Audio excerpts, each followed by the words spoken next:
नमस्कार. सर्व माझ्या गोड ताईंचं मैत्रिणीचं अगदी मनापासून स्वागत आहे. सर्वांना श्री स्वामी समर्थ. शुभ सकाळ. तर मॉर्निंगची थोडीफार कामं झालेली, थोडीफार राहिलेली आहेत. म्हणजे स्वयंपाक झालेला आहे, देवपूजा राहिलेली आहे. पूजेला थोडासा मला लेट झालेला आहे, कारण जी मॉर्निंगची कामं होती तीही आवरायला थोडासा वेळ झालेलाच होता. असो, आता देवपूजा करत आहे. सगळी देव उचलून मी किचन काउंटर आणून ठेवलेले आहेत. परडी पण आणलेली आहे. म्हणजे प्रत्येक शुक्रवार मंगळवार अशा प्रकारे परडीची स्वच्छतेतून मी पूजा करत असते.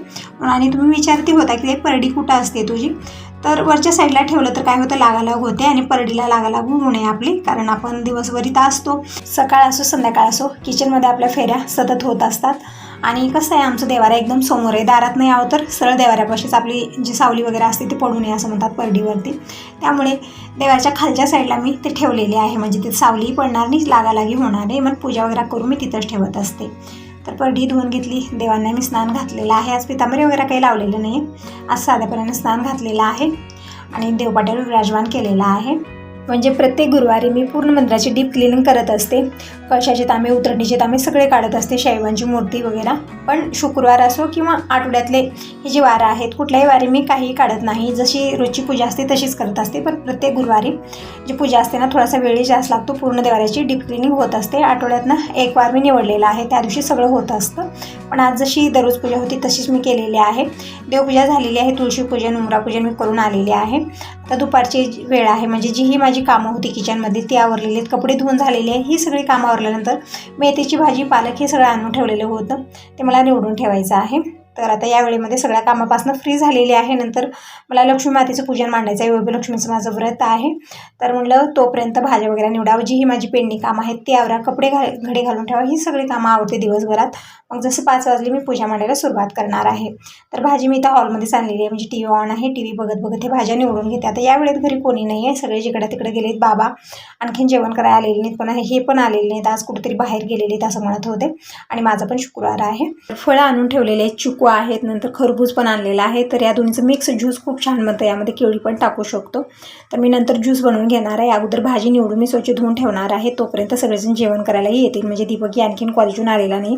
कधी कधी दुपारी येतो, कधी कधी 4 वाजता, म्हणजे कधी कधी 5, कधी कधी 7, म्हणजे काहीच टायमिंग नाही दीपकची.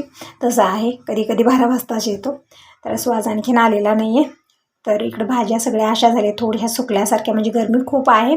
जसं कवर आणले तसं उचलून मी ठेवलेले होते, त्यामुळे थोडंसं असं झालेलं आहे.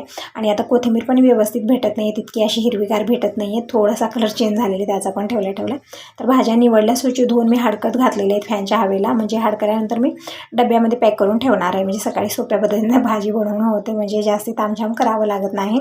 तर हे भाजीचं काम केलं आणि पटकन पूर्ण करायचं. मी झाडू मारून घेतलेली इव्हनिंगची, म्हणजे आज थोडंसं लवकरच मी सुरुवात केलेली. नंतर फ्रेश झालेली आहे, केस बांधून घेते आणि मी वैभवलक्ष्मी मातेचं पूजन मांडणार आहे. कारण रात्री खूप घाईगडबड होत आहे, सगळे येतात जेवायला वाढणं, सगळे भांडे क्लीन करणं खूप लेट होत आहे. म्हणून म्हणलं थोडंसं लवकरच सुरुवात करावी, कारण लक्ष्मी मातेचं पूजन मांडणं, नंतर कथा वाचवणं यामध्ये थोडासा वेळ जास्त लागतो. मग नंतर स्वयंपाक पाणी आपलं होत असतं. आणि आज प्रसादामध्ये मी शिरा बनवणार आहे. तर कधी तांदळाची खीर बनवते, कधी शेवायची खीर बनवते, कधी शिरा बनवते. तर आज शिरा बनवणार आहे. बारीक रवा मी मागवलेला आहे. आणि खुर्ची पण इकडं आणून ठेवली होती, कारण का मी आज शिलाईचं कामही केलेलं आहे. दीपक दिनेचे नवीन कपडे आणलेले होते, पण त्याच्यावरती शिलाई तितकी व्यवस्थित नसते. मोठा दोरा असतो, तो निघून जातो. तर डबल शिलाई आपल्याला मारावीच लागते. तर शिलाई मारलेली पूर्ण कपड्याला दीपक दिनेच्या खूप सारे झालेले होते. नंतर ज्या शर्टाचे बटन तुटलेले होते ते पण लावले. आज दिवसभरात खूप सारी कामं मी आवरली. तरी सगळं झाल्यानंतर खुर्च्याही जिथल्या तिथे ठेवलेल्या आहेत. पूर्ण घरचं काम झालं, फ्रेश झाले आणि आता आलेली आहे मी पूजा करण्यासाठी. तर अगोदर मी पाणी भरून घेते. सकाळी पाणी भरलेलं होतं, पण आता आणखीन एक वेळा मी पाणी भरून घेत आहे. आणि तसं तर गरमी स्टार्ट झाली, त्यामुळे सिंटॅक्स पण लवकरच रिकामे होत आहेत, कारण वरती किरायदार वगैरे आहेत, त्यामुळे पाणी जास्त लागत आहे. 2 सिंटॅक्स आहेत वरती. तर चालू केलेले बोरवेल आणि पिण्यासाठी पाणी, नंतर एक हांडा पण मी देवासाठी भरून घेत आहे. पाणी भरून पटकन मी पूजेला सुरुवात करणार आहे. म्हणजे टायमिंग सांगितलं तर 5 वाजलेलेच आहेत आता इव्हनिंगचे, पण दिवस मोठा झालेला आहे ना, त्यामुळे असं वाटत आहे आता दुपारची वेळ आहे. पण 5 वाजलेले आहेत. आजकाल 5 वाजताही छान ऊन असतं. नाहीतर हिवाळ्यात कसं व्हायचं, थंडीच्या दिवसामध्ये 5 वाजली की थंडी वाजायला सुरू व्हायची आणि एकदम अंधार असं वाटायचा. तर पाणी भरून ठेवलेले मी हांडा. आणि पाट आणि जी पूजेचा जागा आहे स्वच्छ पुसून घेते. सकाळी एक वेळा पूर्ण घरचं पुसणं झालेलं आहे, तरी पण बघा पूजेचा जागा आहे, आपण पूजा वगैरे करतो इथंच पाय पडतं. तर स्वच्छ मी पुसून घेतलेले, पाट पुसून घेतलेला आहे. नंतर लक्ष्मी मातेचा फोटो मी इथंच ठेवलेला आहे. नंतर परडी पण आज मी वरती ठेवली. म्हणजे दररोज खाली ठेवते देवाऱ्याच्या खालच्या साईडला, पण आज पूजा झाल्यानंतर वरती ठेवलेली आहे. तर लक्ष्मी मातेचा फोटो मी स्वच्छ पुसून घेत आहे. तर आज शुक्रवार आहे, प्लस आज अमावस्या पण आहे, वैभवलक्ष्मीचं व्रत पण आहे. खूपच शुभ दिवस आहे. तर सकाळच्या वेळेतची फुलाचे हार फुलं सगळं घेऊन आहेत. म्हणजे प्रत्येक अमावस्याला गॅरेजमध्ये पूजा करत असतात, तर तिथं खूप सारे फुलाचे हार घेतात आणि घराकडे आणलेले त्यामधले. तर तेच हार मी उचलून फ्रीजमध्ये ठेवलेत. आता पूजन करायचं आहे आपल्याला, तर हार लागणारच आहेत. आणि यावेळी दीपक पण घरी नाही आहे, काहीतरी आणायला लावण्यासाठी कोणी नसतं यावेळीमध्ये. म्हणजे कसं काही पूजा आहे किंवा काही असू द्या, अगोदरच सांगितलं तर वेळेत भेटतं. त्याच वेळेत म्हणलं ना, घरी कोण राहतं कोण राहत नाही असं असतं. म्हणजे दीपकचंही कॉलेज असतं, त्यालाही वेळ भेटे ना, नंतर यांना गॅरेज सोडून येता येईना, त्यामुळे अगोदरच मी मागवते. तर असं इकडे लक्ष्मी मातेचा फोटो पुसून मी ठेवलेला आहे. लाल कपडा अंतरलेला आहे, जे पहिल्या शुक्रवारी आपण घेतलेलं असतं तेच पूजेची सामग्री मी घेत असते. काही चेंज मी यामध्ये करत नाही, फक्त फळं हे सगळं आपण आणायचं असतं. तर आज खाती पानं पण नाही आहेत. म्हणजे प्रत्येक शुक्रवारी मी खाती पानं आणायला होते, नागिलीची पानं. पण आता दीपक नाही आहे, त्यामुळे मी जे तुळशीची पानं आहेत ना, लाल तुळस म्हणतात, मी पंढरपूरची तुळस म्हणतात त्याला. म्हणजे सगळीकडे बोलण्याची पद्धत थोडीशी वेगळी आहे. जिथं जसे नाव दिले जातात ते तुम्ही मला कमेंट करून सांगता.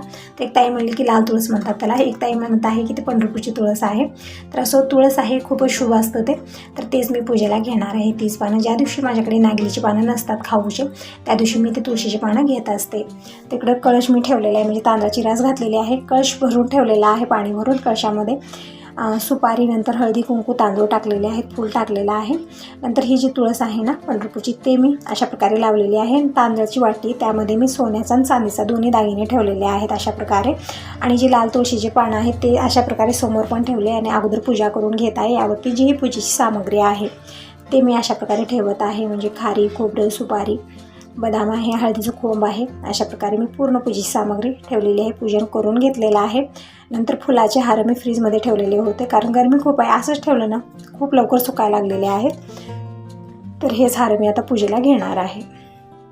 आणि गजलक्ष्मीचं रूप म्हणून मी हाते ठेवलेले आहेत. म्हणजे प्रत्येक पूजेला मी ठेवत असते, प्रत्येक शुक्रवारी किंवा गुरुवारची पूजा असो अशा प्रकारे. आणि कळशाला मी 8 बोटं वळलेले आहेत, स्वास्तिक काढलेले आहे, टिकले दिलेले आहेत. आणि अगोदर मी हळदी कुंकू लावून घेतलं. तुम्ही म्हणता ना ताई की हळदी कुंकू लावून घे, चंदन लावून घे, मगच पूजाला सुरुवात कर, तर हो, तुमचं हे एकदम योग्य आहे. तर मी अगोदर हळदी कुंकू लावून घेऊनच पूजा मांडायला सुरुवात केलेली आहे. तिकडे लक्ष्मी मातेच्या फोटोला मी फुलाचा हार वाहिलेला आहे. नंतर इकडे मी कळशाला पण फुलाचा हार अशा प्रकारे वाहिलेला आहे. आता जी ही थोडीफार फुलं आहेत मी समोर ठेवत आहे, म्हणजे जास्त फुलं नाही आहेत आज. आणि स्वातीच्या झाडाला पण तितकी फुलं लागत नाहीत, कारण गरमी स्टार्ट झालेली आहे. जशी फुलं अगोदर लागत होती तितकी लागत नाही आता, एकदम बारीक होत आहेत. आणि एक नारळ मागवलेलं आहे मी, कारण जे नारळ देवाला ठेवलेलं आहे ते थोडंसं सुकल्यासारखं वाटतं, त्याला मूडच येत नाही. तर मी नवीन पाण्याचा नारळ मागवलेला आहे. पाण्यात भिजवून मग मी तांब्यात ठेवणार आहे, म्हणजे लवकर मूड येईल. तर केळी पण फळामध्ये आणायला लावलेली आहे, ते पण पूजेला ठेवलेली आहे मी. तर पूजा अशा प्रकारे मी मांडून घेतलेली आहे. आता अगोदर रांगोळी काढून घेऊ आणि समई, आरती सगळं ताट मी क्लीन करून घेतलेलं आहे. आरतीचं ताट रेडी करून घेतलेलं आहे. फक्त तेल, नंतर एक तुपाचा निरांजन हे सगळं लावून घ्यायचं आहे. आणि या फरशीवरती रांगोळी घातली ना अजिबात दिसत नाही, कारण फरशीचा रंगही वाईट आहे, रांगोळी पण वाईट आहे. तर अशा प्रकारे मी रांगोळी काढलेली आणि यामध्ये मी हलकंसं कलर भरणार आहे. लाल आणि हिरवं दोन कलर भरले तर थोडीशी वारा दिसून येते, नाहीतर अजिबात दिसत नाही असं होत आहे. तर रांगोळी काढून झालेली आहे. समयामध्ये मी वाती घातली, फक्त तेल घालायचं राहिलेलं आहे. दीपक आलेला आहे, तेल काढत होता. म्हणजे या कॅटलीचं तेल संपलेलं आहे आणि कॅनमधलं तेल काढताच येईना मला, सांडल्याशिवाय कुठली कामं होत नाहीत. त्यामुळे म्हटलं दीपकला अगोदर तेल काढून दे, मला आता दिवा लावायला लागणारच आहे. तर बघू शकता कॅटली भरून तेल काढलेले आहे, म्हणजे 3 किलोची ही कॅटली आहे. तर मी समयामध्ये तेल घातलेलं आहे. नंतर आरतीचं ताट पण रेडीच आहे, फक्त तेल घालायचं आहे. आणि एक तुपाचा निरांजन ते पण मला तयार करायचं आहे. आणि आज व्हिडिओ तुम्हाला थोडासा लेट येत आहे, त्याबद्दल सॉरी म्हणत आहे. म्हणजे आज ती कामं, साफसफाईच्या कामाला मी सुरुवात केलेली आहे. म्हणजे नवं चढवायचं आहे आता पौर्णिमापर्यंत आपल्याला घरची साफसफाई करायची असते आणि पौर्णिमा झाल्यानंतर आपल्याला नवं चढवायचं असतं. आणि रथसप्तमी दिवशी खूप साऱ्या ताई नवं चढवत असतात, पण मी रथसप्तमी दिवशी तर होणार नाही, मला शुक्रवारीच आहे. साफसफाईच्या कामाला मी सुरुवात केलेली आहे. तर थोडीफार झाली, नंतर मी व्हिडिओ पाठवायला मला थोडासाच लेट झालेला आहे. तर एकच म्हणेन, व्हिडिओ पूर्ण बघा, आवडला तर लाईक करा, पहिल्यांदा बघत असाल तर चॅनलला पण सबस्क्राईब करा, कमेंट करूनही नक्की सांगा. तिकडे मी तुपाचा निरांजन एक तयार करून घेतलेला आहे. नंतर समय, आरत्या सगळ्या तयार करून घेतलेल्या आहेत. आणि ही जी फळं ठेवलेली ती पूजा करायची राहिलेली आहे, कारण नंतर ठेवलेलं होतं. पूजा करून घेतली. धूप मी इकडं चोळून घेतलेली आहे, म्हणजे असं धूप लावली अखंड तर ते चलत नाही जास्त वेळ, अर्ध्यामध्येच थांबते. म्हणून अशा प्रकारे चोळून मी धूप लावत असते, म्हणजे छान कंटिन्यू ते चलत असते. तर सगळे दिवे आता प्रज्वलित करून घेऊ, तुपाचा निरांजन, नंतर आरत्या, समया. तर पूजा मांडून झालेली आहे. आता कथा वाचून घेऊया. तिकडे कापूर पण मी घेतलेले आहे, दुधाची वाटी पण घेतलेली आहे. तुम्ही म्हणत असता की ताई देवीला नैवेद्य अगोदर दाखवायचं नाही, ज्या टाईमला तू जेवतेस त्या टाईमला दाखवत जा, कारण देवीचं पण उपवास असतं. तर खूप काही गोष्टी तुमच्याकडून मला शिकायला भेटतात जे मला माहिती नसतात. तर मी आता तुम्हाला सूरज देवताचं दर्शन देत आहे. म्हणजे 5-5:30 वाजता सूरज देवताचं रूप असं होतं, एकदम शांत असं शीतळ त्यांचं रूप होतं, खूप छान वाटतं. वैभव लक्ष्मी मातेचं पूजन मांडून झालेलं आहे. आसन घेऊन आलेले आहे. आसनावरती बसून मी कहाणी वाचणार आहे. तर लक्ष्मी मातेचं मी पुस्तक घेतलेलं आहे आणि यामध्ये लक्ष्मी मातेचे फोटो दिलेले श्रीयंत्र आहे. हळदी कुंकू लावून मी मनोभावे दर्शन घेते, मगच मी कथा वाचायला सुरुवात करणार आहे. तर हळदी कुंकू लावून अक्षता वाहून मी दर्शन करून घेतलेलं आहे. नंतर लक्ष्मी मातेचे फोटो जितके आहेत तितके सगळे मला हळदी कुंकू लावून अशा प्रकारे मी पूजन करून घेते, मगच कथा वाचवायला मी सुरुवात करते. 5 वाजताच मी सुरुवात केली होती पूजा मांडायला, 5:30 वाजलेत. आता मी कहाणी वाचत आहे. या सगळेजण लक्ष्मी मातेची कहाणी ऐकायला. तर कहाणी वाचून झालेली आहे. आता आरती करून घेऊ. तर दीपक घरीच आहे, म्हणजे गॅरेजला गेला होता थोडा वेळ, आता आलेला आहे. आता आरती करून घेऊ. तर दीपक कापराची आरती घेतलेली आहे, मी ही आरती घेतलेली आहे. आरती करून घेतला आम्ही, आरती ओवून घेतलेली आहे. अक्षदा वाहिलेल्या आहेत आणि समोर मी अगोदर दूध ठेवलेलं आहे. नंतर मी शिऱ्याचा नैवेद्य करून दाखवणार आहे. तर मनोभावे वैभव लक्ष्मी मातेचं दर्शन करून घेऊ. जे जे मनात इच्छा आहेत सगळे देवींना सांगू, निश्चितच लक्ष्मी माता आपली सगळी इच्छा पूर्ण करेल. तर दीपक पण इकडे अक्षदा वाहिलेला आहे, आरती करून घेतला, दर्शन करून घेतलेलं आहे. घरामध्ये अशा प्रकारे पूजा झाली ना खूप छान वाटतं, मनाला खूप प्रसन्न वाटतं आणि आपल्यासोबत मुलं पण तेच शिकतात. तर सकाळी मी जसं म्हणजे एकदम छोट्या गोष्टी आहेत पण मला तुम्हाला शेअर कराव्याशा वाटल्या. जसं मी दररोज मोबाईलमध्ये भजन किंवा देवाचे गाणे लावत असते, नंतर टी व्हीवरती पण सत्संग मी लावत असते. मला देवाचं ऐकायला बघायला आवडतं आणि माझ्यासोबत दीपक दिनेशला पण तेच आवडतं. या गोष्टी मी आता नोटीस करत आहे. इतके दिवस मी लक्ष दिलेलं नव्हतं. जसं मी आता एक दिवस असं होतं ना की कामामध्ये मी टी व्ही ऑन करायचं विसरते, बंद राहते. मग दीपकला ते खूप सुनं वाटतं. मग पटकन उठल्यानंतर अगोदर टी व्ही ऑन करतो आणि त्यावरती काय लावतो तर सत्संग लावतो. मोबाईलमध्ये काय लावतो तर भजन किंवा देवाचे गाणे लावतो. त्यामुळं ना त्याला पण शांतता भेटते. दोघंही तसं करतात, दीपक असो दिनेश असो. तर एकच मी तुम्हाला हे शेअर करत आहे कशाबद्दल, की जे आपण घरामध्ये करतो, जशी परिस्थिती आपल्या घरची आहे तसंच मुलं शिकतात. आपल्याला वेगळं त्यांना शिकवायची गरज पडत नाही. म्हणजे इतके दिवस मी लक्ष दिलेलंच नव्हतं. आता मी लक्ष देत आहे की ज्या दिवशी मी ते सगळं ऑन करत नाही, ज्या दिवशी मी कामात व्यस्त असते, त्या दिवशी मी स्वतःहून बघते की मुलं स्वतःहूनच गाणे चालू करतात भजनाचे. म्हणजे हिंदी वगैरे गाणे लावत नाहीत, भजन कीर्तन नंतर जे देवाचं आहे ना ते बघायला त्यांना छान वाटतं, एकदम शांतता त्यांना भेटते. म्हणजे हे आहे बघा, आपल्या घरची जशी परिस्थिती आहे तसंच मुलं शिकतात. जसं आपण सांगत आहे तसंच मुलं शिकतात. आपण थोडंसंही दुर्लक्ष दिलं ना मुलं खरंच खूप वाईट संगतीला लागतात. खूप लक्ष द्यायची गरज आहे आणि घरची परिस्थिती पण आपल्याला तशीच ठेवायची गरज आहे.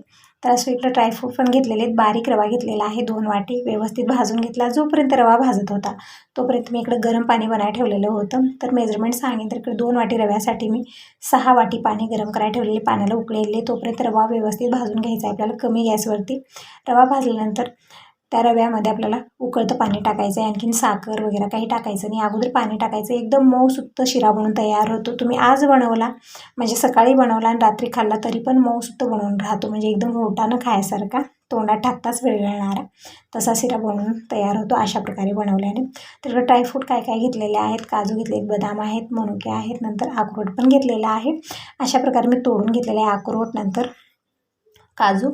आणि इकडे बघू शकता मी सगळं पाणी टाकलं यामध्ये, थोडं थोडं करून रव्यामध्ये छान ॲब्झॉर्ब केलेलं बघू शकता. एकदम मऊसुत्त असं हे रवा शिजून तयार झालेला आहे. आता टाकू यामध्ये साखर. तर साखर आपण गोडीप्रमाणे कमी जास्त करू शकता. मी इकडं वाटीभर साखर टाकलेली आहे, परतून घेतलं. जसं साखर टाकली तसं थोडंसं मेल्ट होतं मिश्रण, म्हणजे थोडी साखर मेल्ट झाली ना थोडंसं सैल होतं. तर कमी गॅसवरती ठेवायचं, मऊसुत्त शिरा बनवून तयार होतो. तिकडं आता मी करत आहे मेन तडका. तर या तडक्यानं शिऱ्याला टेस्ट खूप छान येतो. तिकडं मी 3 चमचे तूप घेतलेला आहे. या तुपामध्ये आपल्याला ड्रायफ्रूट तळून घ्यायचे आहेत. तर अगोदर मी इकडं काजू टाकलेले आहेत, बदाम टाकूया, परतून घेऊया. थोडासा हलकासा कलर चेंज झाला की मनुके आणि अक्रोड टाकलेले आहेत मी. मनुके अगदी 1 ते 1.5 मिनटामध्ये फुलून तयार होतात. म्हणजे जास्त जर तळले ना तर अशा प्रकारे काळे होतात, तसे झालेले आहेत. तर असं हा तडका मी यामध्ये ओतलेला आहे शिऱ्यामध्ये. बघू शकता शिऱ्याचा रंग खूप छान एकदम मऊसुत्त झालेला आहे. घरामध्ये पाहुणे आले, विचार येत नाही की काय बनवावं गोडामध्ये. तर अशा प्रकारे शिरा बनवू शकता, खूप छान टेस्टी लागतो आणि गार झाल्यानंतरही खायला खूप छान लागतो हा. तर हे जे वाळका आहेत ना वरती ठेवलेलं होतं आम्ही, तर दीपक आत्ता घेऊन आलेला आहे. छान मऊसुत्त झालेले आहेत. तर अगोदर मी देवांना नैवेद्य दाखवत आहे. तर देवांना मी सकाळी साखर ठेवलेली होती, नंतर लक्ष्मी मातेला पूजेनंतर दूध आणि साखर ठेवलेली होती. आता मी शिऱ्याचा नैवेद्य दाखवलेला आहे. पाणी फिरवून घेऊ, आरती करून घेऊ आणखीन एक वेळा, मग मी रात्रीचा स्वयंपाक करणार आहे. तर तुम्ही सांगा तुम्हाला हा व्हिडिओ कसा वाटला. चांगला वाटला असेल तर व्हिडिओला लाईक करा. पहिल्यांदा बघत असाल तर चॅनलला पण सबस्क्राईब करा. कमेंट करून नक्की सांगा जा की तुम्हाला माझे व्हिडिओ कसे वाटतात. तुम्हाला आणखीन कुठली रेसिपी बघायला आवडेल ते पण सांगा. तिकडे शिरा मी दीपकला खायला देत आहे, म्हणजे गरमागरम शिरा. आता सगळेजण लेट येणार, दिनेश लेट येणार, हे बाबा सगळे रात्रीच खायला म्हणजे येणार ते. आता यावेळी फक्त दीपकच आहे आणि माझा पण उपवास आहे म्हणून मी पण घेतलेलं नाही. तर दीपक खात